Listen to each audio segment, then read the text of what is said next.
খুঁজে যে পরের জায়গা পরের জমির ঘর বানাই আমি রই, আমি তো সেই ঘরের মালিক। যে ধন কাকে বলে আর সম্পদ কাকে বলে? সম্পদ মানে কি? সম্পত্তি।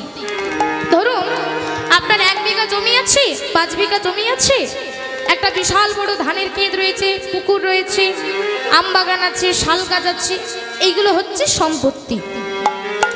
তো এইগুলোকে কি কখনো আমরা আলমারির মধ্যে ঢুকিয়ে রাখতে পারি? পারি কি? পারি না। শত চেষ্টা করলেও আমরা পারবো না। কিন্তু আমাদের যদি মা 10 ভরি গয়না থাকে, কি আমরা কি কখনো বাইরে এরকম ফেলে রাখি? বাইরে ছুঁড়ে ফেলে দেই? বলবো না বাবা দরকার নেই, যা সোনার দাম এখন বেড়েছে, এখনই মনে হয় চোর এসে ওই সোনা দেখতে পেলেই নিয়ে যাবে।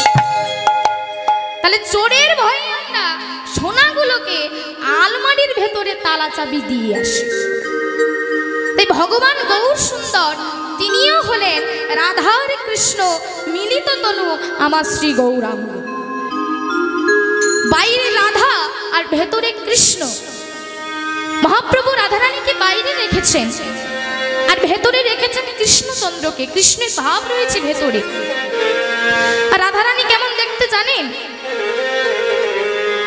দেখবেন বলে না তপ্ত কাঞ্চন গৌরাঙ্গী। তপ্ত মানে কি? গরম। আর কাঞ্চন মানে সোনা। তাহলে গলানো সোনা। আপনারা যদি কেউ শাস্ত্রের দোকান যে থাকেন, সোনার দোকান, সেখানে গিয়ে দেখবেন ওই যে সোনাটাকে যখন গলিয়ে ওই সোনার হার, নাকছাবি, দুল যখন করা হয়, ওই সোনাটাকে যখন গলানো হয় তখন দেখবেন আমরা যে সোনার গহনাগুলো পরি না মা, ওই সোনার গহনা থেকেও ওই গলানো সোনা 10 গুণ বেশি চকচক। ওই গলানো সোনার মতো গায়ের রং হচ্ছে আমার মহাপ্রভুর আর রাধারানী। তাই বাইরে রাধা আর ভেতরে কৃষ্ণচন্দ্র। তা যাকে আলমারির বাইরে রেখেছেন তিনি তো হচ্ছে সম্পদ। তাই মহাপ্রভু রাধারানীকে তিনি বাইরে রেখেছেন, অর্থাৎ রাধারানী হলেন সম্পদ। আর ভেতরে রেখেছে কাকে? কৃষ্ণচন্দ্রকে। অর্থাৎ কৃষ্ণচন্দ্র হলেন এখানে ধন, যাকে আলমারির ভেতরে তালা চাবি দিয়ে রেখেছে। সেই মহাপ্রভুকে যিনি আস্বাদন করতে পেরেছেন বাবা, তিনিই কিন্তু একমাত্র এই ভক্তিকে আস্বাদন করতে পারেন। আজকে পদকর্তা কি বলছেন? যদি গোরা নাই আসিত,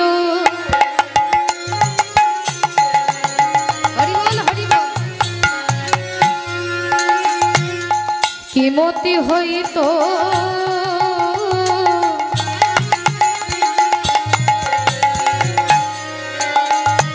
আমি কেমনে ধরিতাম দে।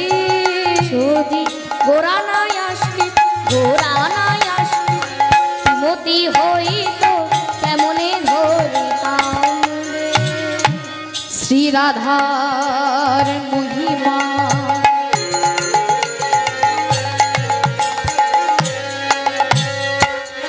প্রেম রস সীমা,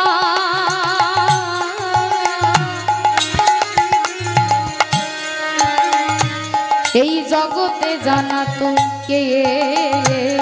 শ্রী রাধার মহিমা প্রেম রস সীমা, জগতে জানাতো কে? বলো কে জানাতো? কে জানাতো? কে জানাতো? কে জানাতো? ওই গোরা নাই আসলে কে জানাতো? গোরা নাই আসলে কে জানাতো?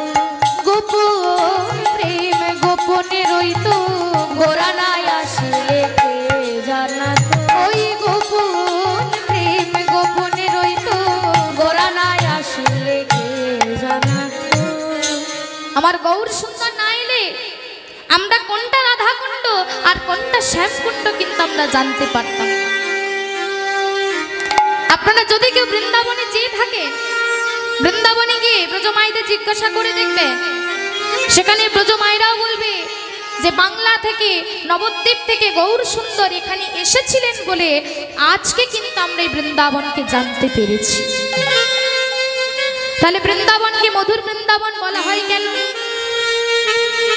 কেন আমরা বৃন্দাবনকে মধুর বলে থাকি? এই প্রশ্নটা আমাদের সবার মনেই জাগে যে কেন আমরা বৃন্দাবনকে মধুর বলি। দেখুন, আপনি হাজার হাজার টাকা খরচ করে বৃন্দাবনে যেতে পারে, কিন্তু ওই বৃন্দাবনে গিয়েও কিন্তু আমাদের শান্তি নেই। কিংবা আছে কি, ওই বৃন্দাবনে গিয়েও মনে পড়ছে ঘরের কথা, ঘরে কি চলছে, কি হয়ে যাচ্ছে, কে কি নিয়ে যাচ্ছে, কার ঘরে কি হচ্ছে। তাহলে বৃন্দাবনে গিয়েও শান্তি নেই আমাদের। বৃন্দাবনে গিয়েও চিন্তা, বৃন্দাবনে গিয়েও যন্ত্রণা, চারিদিকে চিৎকার চেঁচামেচি। এর মূল কারণটা কি? এর মূল কারণটাই হচ্ছে আমরা যে উদ্দেশ্য নিয়ে ওই বৃন্দাবনে যাই, সেই উদ্দেশ্যটাকে আমরা ঠিক করতে পারি না। আমরা কি ভাবি বৃন্দাবনে গিয়ে? ভাবি বৃন্দাবনে গিয়ে একটু ভালো কিছু খাবো, একটু ভালো কিছু দেখবো, একটু ঘুরবো, একটু বেড়াবো। আর যারা ওই পিকনিকের মনোভাব নিয়ে যারা বৃন্দাবনে যায়, বললেন বৃন্দাবনে কৃষ্ণও ছিল, আবার বৃন্দাবনে কংসও ছিল। বৃন্দাবনে যেমন রাধা রানীও ছিলেন, বৃন্দাবনে তেমন পুতনাও এসেছিলেন। তেমনি আমাদেরকে সোজা ভাষায় বলছে যে পজিটিভ দিক আর নেগেটিভ দিক, অর্থাৎ এই খারাপ আর ভালো সব জায়গায় আছে।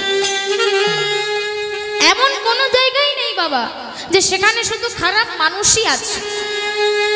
আবার এমন কোনো জায়গা নেই যে সেখানে শুধু ভালো মানুষই রয়েছে। তাই কোথাও ভালো বেশি আছে, আবার কোথাও ভালো কম আছে। একটা সুন্দর হরিনামের কথা বলছে, দেখুন, দেখবেন যার পিত্ত রোগ আছে, মা পিত্ত রোগ, তাকে যদি আপনি বাতাসা খেতে দেন তার কিন্তু তেতো লাগবে। আপনি যদি তাকে মিশ্রিও খান তার কিন্তু তেতো লাগবে। যে জিনিসটাই ওই পিত্ত রোগীটাকে খাওয়াবেন তার কিন্তু তেতোই লাগবে। এবার ধরুন ওই পিত্ত রোগীটি যদি ডাক্তারবাবুর কাছে গিয়ে বলে, ডাক্তারবাবু আপনি তো বাতাসাগুলো দিয়েই যাচ্ছে, আর আমি বাতাসাগুলো খেয়ে দেখছি প্রচন্ড তেতো, খেতে পাচ্ছি না, প্রচন্ড তেতো। এবার ডাক্তারবাবু কি বলবে ভাবুন তো মা? বাতাসা কি কখনো তেতো হয় নাকি? কি মা বাতাসা তেতো হয়? হয় কি? হয় না। বলছে তাহলে তার কেন তেতো লাগছে? বলে মা, তার ভেতরে যে পিত্ত রোগ রয়েছে। বলেন ওই বাতাসাটা, ওই মিশ্রিটা যদি তাকে জোর করে খাওয়ানো হয়, ওই বাতাসা ওই মিশ্রি খেতে খেতে খেতে খেতে যখন তার ভেতর থেকে ওই শরীরের থেকে যখন পিত্ত রোগটা চলে যাবে, তখন তিনি বুঝবেন যে ওই বাতাসাটা, ওই মিশ্রিটা তেতো নয়। ঠিক সেই রকম ভগবান কৃষ্ণচন্দ্রকে নিয়ে বিভিন্ন মানুষ বিভিন্ন মন্তব্য করে থাকে। এর কিন্তু একটা মূল কারণ আছে যে আমরা ভগবানকে চিনি না, ভগবানকে জানি না। ভগবানকে চিনি না, জানি না বলেই কিন্তু ভগবান সম্পর্কে আমরা উল্টো পাল্টা কথা বলি, তাই তো? তাহলে আমরা ভগবানের নাম কি করে আস্বাদন করতে পারবো? ভগবানের নাম তাহলে ভগবানকে ডাকবো কেমন করে? ভগবানকে পাবো আমরা কি করে? পদকর্তা বলছে নিশ্চয়ই তোমরা ভগবানকে পাবে। কেমন ভাবে পাবে? দেখুন আজকে পদকর্তা কলম দিচ্ছে, গৌরাঙ্গ মধুর লীলা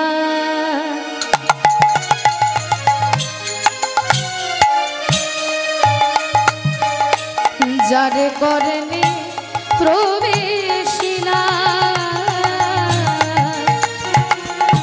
গৌরাঙ্গ মধুর লীলা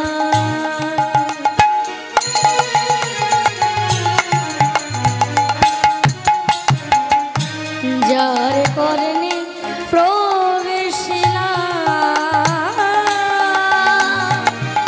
হৃদয়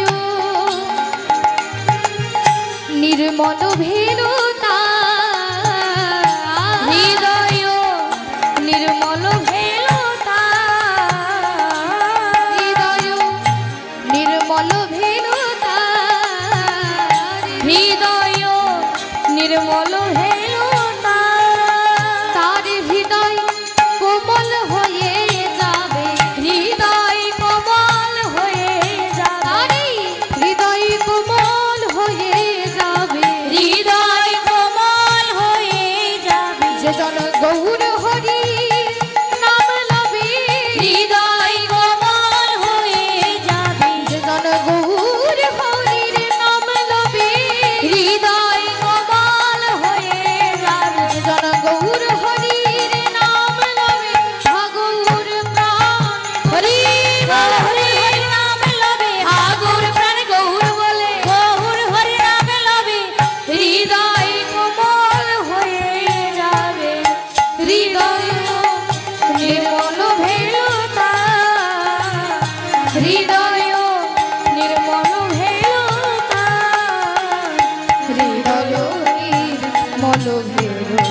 মল ভেলুতা গৌরাঙ্গ মধুর লীলা যার কর্ণে প্রবেশিলা। গৌর হরির নাম যে একবার বদনে নেবে, যে একবার এই মুখে কৃষ্ণ নাম হরিনাম গাইবে, বলছে তার এই হৃদয় কঠিন থাকলেও কোমল হবে। হৃদয় নির্মল ভেলো তার, এই শরীর যদি তার কঠিনও থাকে সেই হরিনামের দ্বারা কোমল হবে। তাহলে দেখুন বাবা, আপনারা আজকে একত্রিত হয়েছেন এই হরিবাসরে কীর্তন আস্বাদন করবার জন্য, সবাই উপস্থিত হয়েছে। কিন্তু ভেবে বলুন তো বাবা, হাজার হাজার ভক্ত তো কীর্তন শোনে, হাজার হাজার কীর্তনিয়ারা রয়েছেন কীর্তন করে, তাহলে আমাদের দেশে এত কীর্তন হচ্ছে তবুও কেন আমাদের দেশে এত অশান্তি, এত ঝগড়াঝাটি, এত মারামারি, এত খুনাখুনি কেন চলছে? এর কারণটা কি? বললেন এই কীর্তনকে শোনা আর কীর্তনকে মানা, এই দুটোর মধ্যে পার্থক্য রয়েছে। কীর্তনকে শোনা আর কীর্তনকে মানা অনেক পার্থক্য। এই আমার মতো পাপাচারী দুরাচারী ব্যক্তি আপনাদের সকলের সামনে আমি হরি কথা বলে শোনাচ্ছি, কিন্তু এই হরির নীতিটা মেনে চলা। চলুন আজকে দেখুন কুরুক্ষেত্রের যুদ্ধে পঞ্চপাণ্ডব জিতে গেছে, যুধিষ্ঠির রাজা হয়েছে। অর্জুন মনে মনে ভাবছে তার মানে আমার বিশাল ব্যাপার, আমি এত বড় বড় যোদ্ধাদের হত্যা করলাম, মারলাম, তার মানে আমার নামে সবাই জয়ধ্বনি দেবে, সবাই হাতে করতালি দেবে। আর শুধু এই পৃথিবী নয়, এই স্বর্গ, মর্ত, পাতাল সবাই আমার নাম জেনে যাবে, আমি অর্জুন, আমি কত বড় বড় বীর যোদ্ধাদের আমি হত্যা করলাম। এই কথাটা ভাবতে ভাবতে অর্জুন আজকে রথের উপর চেপে বাড়ির দিকে আসছে। আর অন্তর্যামী ভগবান, তাকে কি আর বাবা বলতে হয়? তিনি আমাদের মনের কথা তিনি জানতে পেরে যান। ভগবান তিনি রথটা চালিয়ে নিয়ে যাচ্ছে আর মনে মনে ভাবছে, আচ্ছা অর্জুন, আজকে তোমার মনের মধ্যে অহংকার সৃষ্টি হলো, তোমার মনের মধ্যে আজকে অহংকার সৃষ্টি হলো, বেশ, তাহলে আজকে সব কাজ ছেড়ে দিয়ে আজকে তোমার মনের মধ্যে যে অহংকারটা সৃষ্টি হয়েছে ওই অহংকারটা আমাকে চূর্ণ করতে হবে। আজকে ভগবান কি করলেন না, রথটা চালাতে চালাতে ঘরের কাছাকাছি পৌঁছে কিছু দূরে রথটা দাঁড় করিয়ে দিয়ে অর্জুনকে বলছে, অর্জুন তা তুমি রথ থেকে নেমে যাও, তুমি নেমে বাড়িতে চলে যাও, আমি একটু পরে যাচ্ছি। অর্জুনের সঙ্গে সঙ্গে মনে হলো, আচ্ছা আমি তো এই রথটার মালিক, আমি রথটার মালিক, তাহলে আমি কেন আগে রথ থেকে নামবো? আর রথটা চালাচ্ছ তুমি, রথের ড্রাইভার তুমি, তাহলে তুমি তো আগে নামবে।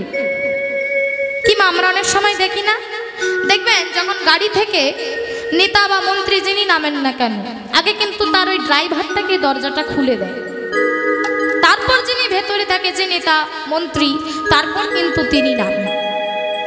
তা অর্জুন মনে মনে ভাবছে, আমি তো এই রথটার মালিক, এই গাড়িটার মালিক আমি, আর রথের ড্রাইভার তুমি, রথটা চালাচ্ছ তুমি, তাহলে তুমি তো আগে নামবে। তা অর্জুনের মুখ দিয়ে বেরিয়ে গেল, কৃষ্ণ আগে তুমি নামো, তারপরে আমি নামবো। ভগবান বলল, না না অর্জুন, এ কি করে হয়, আগে তুমি নামো তারপরে আমি নামবো। অর্জুন বলল, না না না না না, আমি আগে নামবো না, আগে তুমি নামো। ভগবান আবার বললেন, দেখো অর্জুন, আমি যা বলছি আমার কথাটা তুমি আগে শোনো, আগে তুমি নামো তারপরে আমি নামবো। আর অর্জুন বললেন, না আগে আমি নামবো না, আগে তুমি নামবে। এই তর্ক হচ্ছে, আমি আর তুমি, কে আগে নামবে, কে আগে নামবে। আর এটাই হচ্ছে মূল সমস্যার কারণ। সমস্যাটা কি না, আমি যেখানেই আমি থাকবে সেখানেই অহংকার, আর যেখানেই অহংকার সেখানেই কিন্তু পতন। হরি বল, হরি বল, হরি বল। যখনই বলবো এই বাড়িটার মালিক আমি, তখন সমস্ত চিন্তা আমাকেই নিতে হচ্ছে। কিন্তু যদি বলি এই বাড়ির মালিক তুমি, এই সব কিছুর মালিক তুমি, তখন সমস্ত টেনশন, সমস্ত চিন্তা তিনি কিন্তু নেবেন বাবা। দেখুন, এই অহংকার সারা পৃথিবীতে চলছে। কে বলছে ডাক্তার, কে বলছে মাস্টার, আমি মাস্টার, আমি ডাক্তার, আমি নেতা, আমি মন্ত্রী। এই অহংকার সারা পৃথিবীতে চলছে। তাই লালন ফকির বলছে যে পরের জায়গা পরের জমিন ঘর বানাই আমি রই, আমি তো সেই ঘরের মালিক। তাহলে দেখুন, আমরা অহংকার করে বলি যে এটা আমার বাড়ি, এটা আমার জায়গা, তাই না? আমরা অনেক সময় বলি, কিন্তু বাবা যখন এই পৃথিবী ছেড়ে চলে যাব তখন এসব কোনো কিছুই আমার নয়। যেমন ভাবে এসেছিলাম তেমন ভাবেই ফিরে যাব। এও জগতের কোনো কিছু আমি নিয়ে যেতে পারবো না। তা আপনারা আজকে ঘটনাটা শুনলেন, দুজনের মনের দিকটা কিন্তু আলাদা, মনের গতিটা আলাদা। অর্জুনের ভেতরে কাজ করছে অহংকার, আর ভগবানের মনের মধ্যে হচ্ছে কি আপনারা একটু পরে জানতে পারবেন। এই দুজনের মধ্যে যখন খুব তর্ক হচ্ছে তখন পেছন থেকে দাদা যুধিষ্ঠির চিৎকার করে ধমক দিয়ে বলেন, অর্জুন কি করছো নাকি তুমি? যখন কৃষ্ণ তোমাকে বারবার বারবার বলছে নামতে, তাহলে কেন তুমি নামছো না? আগে তুমি নামবে, তারপর কৃষ্ণ নামবে রথ থেকে। যেই দাদা বলেছে, অর্জুনের মনের মধ্যে একটু কষ্ট হলেও, একটু বিরক্ত হলেও তিনি রথ থেকে নেমে আর গট গট করে বাড়ির দিকে চলে যাচ্ছে। আর ঠিক কিছুক্ষণ পরে ভগবান যেই রথ থেকে নেমে যেই 3 পা বাড়িয়েছে বাবা, যেই 3 পা বাড়িয়েছে, অমনি যেন সবাই চমকে উঠেছে। একটা বিশাল বড় ভূমিকম্প হয়ে গেল, আকাশটা যেন ফেটে পড়ল। গাছে যত পাখি বসেছিল সব পাখিগুলো চিৎকার করতে করতে উঠতে লাগলো। যত পশু পাখি ছিল সবাই চিৎকার করতে করতে আর্তনাদ করতে লাগলো।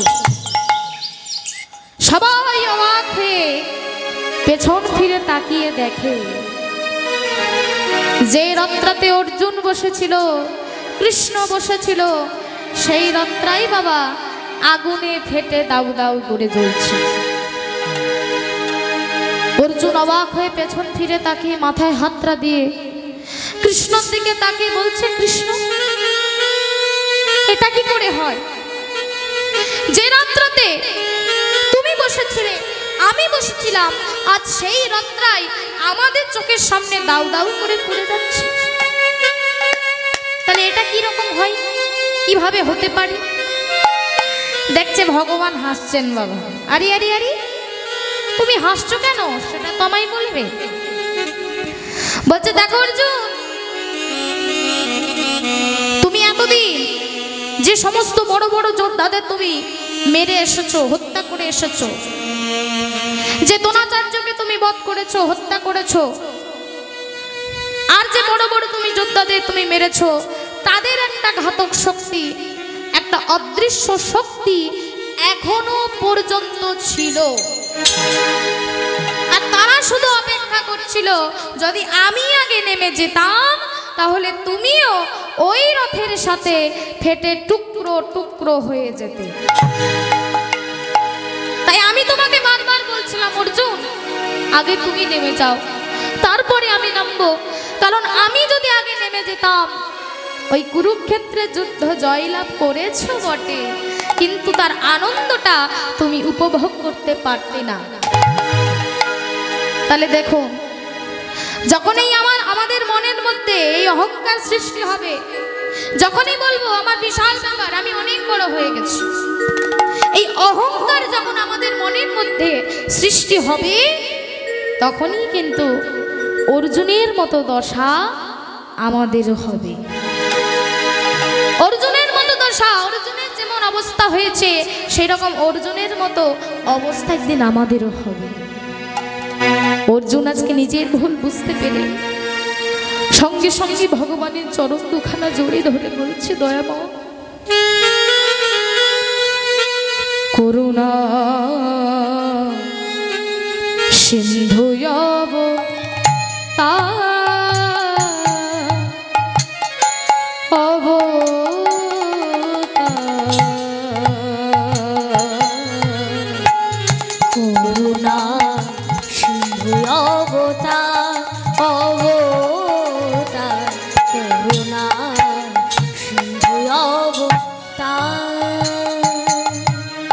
দেখুন, আমরা জগতে অনেক বন্ধু করেছি, অনেক বন্ধু হয়েছে আমাদের, অনেক বন্ধু এসেছে, অনেক বন্ধু গিয়েছে, কিন্তু এমনও তো বন্ধু রয়েছে যে বন্ধু আপনাকে খুনও করতে পারে।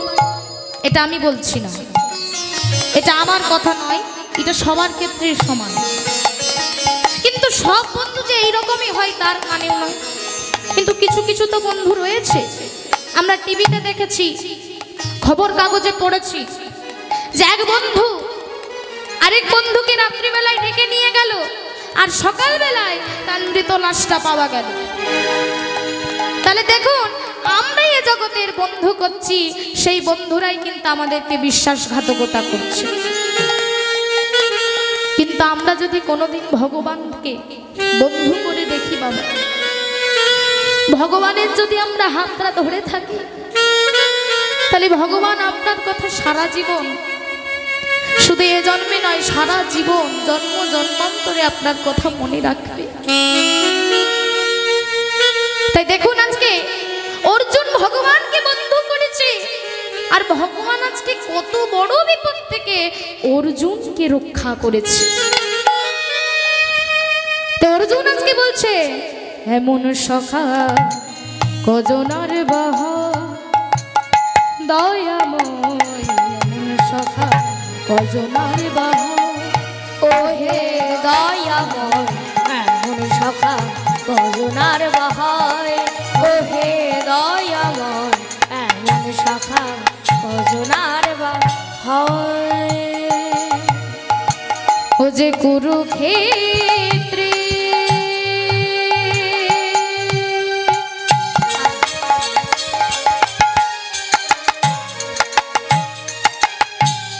যুদ্ধ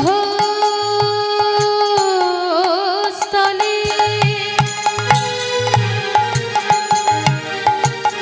তুমি দয়াল হরি,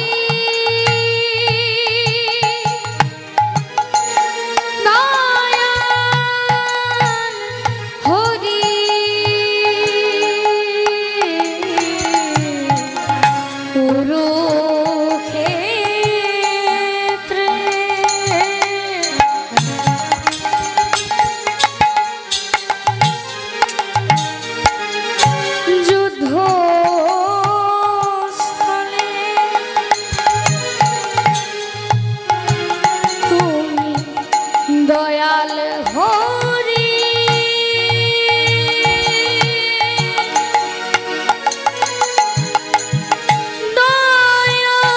দয়াল হরি, ও যে কুরুক্ষেত্রে যুদ্ধ স্থলে তুমি অর্জুনের সারথি হলে, তোমার হৃদয় তুমি পেতে দিলে, হৃদয় তুমি পেতে দিলে, হৃদয় তুমি পেতে দিলে, হৃদয় তুমি পেতে দিলে, অর্জুনের করিতে জয়, এমন সখা কজনার বাহায়, ও হে দয়াময় এমন সখা কজনার বাহায়, ও হে দয়াময় এমন সখা, এমন সখা, এমন সখা কজনার বাহায়। সঙ্গে সঙ্গে অর্জুন ভগবানের চরণ দুখানা জোরে ধরে বলছে, দয়াময় তুমি আমাকে ক্ষমা করো প্রভু, তুমি আমাকে ক্ষমা করো, আমি তোমাকে চিনতে পারিনি, আমি তোমাকে বুঝতে পারিনি, তাই তুমি আমাকে ক্ষমা করো প্রভু, তুমি আমাকে ক্ষমা করো। এই যখনই আমাদের অহংকার আমাদের মনের মধ্যে সৃষ্টি হবে, একদিন না একদিন এই অর্জুনের মতো অবস্থা আমাদেরও হবে। তে আসুন আজকে পদকর্তা কি বলছে, ও যে যে গৌরাঙ্গের নাম ও যে তারে প্রেম, যে গৌরাঙ্গের নাম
গৌরাঙ্গ নামেতে ঝুড়ে কৃষ্ণের নিত্য লীলা তারিশপুরে।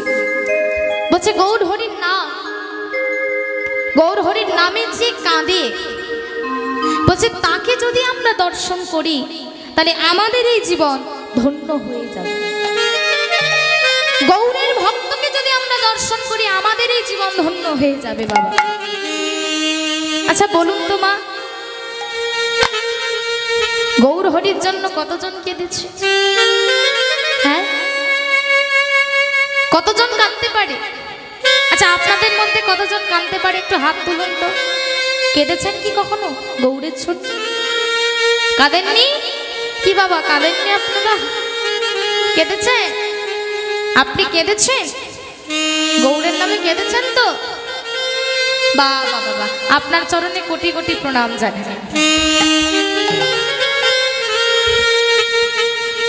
আচ্ছা মায়েরা, কাদার জন্য আলাদা মাস্টার লাগে? লাগে কি? লাগে না। কখনো শুনেছেন কাদার জন্য আবার বাড়িতে মাস্টার আসে শেখাতে? আসে কি? কখনো আসে না। তাহলে যেদিন আমাদের জন্ম হয়েছে সেদিন থেকেই কিন্তু আমাদের কাদা স্টার্ট। কাদাকে আমরা আশ্রয় করেই কিন্তু আমাদের জন্ম হয়েছে। কিন্তু এই ভক্তি শাস্ত্র বলছে কাদা অনেক রকমের হয়। কেউ মরে গেলে, কেউ পড়ে গেলে, কারো ক্ষতি হয়ে গেলে কাঁদে। কিন্তু গৌর বলে কাঁদতে গেলে আপনাকে গুরু ধরতে হবে মা।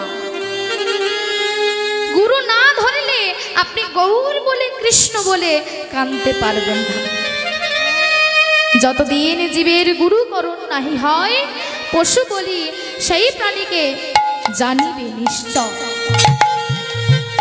তাই মহাপ্রভু তিনিও কিন্তু এই নদিয়ার মাঝে একা নেমে এলেন না, সঙ্গে নিয়ে এলেন কাকে না? সেই জগৎ গুরু নিত্যানন্দ প্রভুকে নিয়ে এলেন। আজকে নিত্যানন্দ প্রভু তিনি আসছেন। ওগো নিত্যানন্দ, নিত্যানন্দ সবার মনে হয়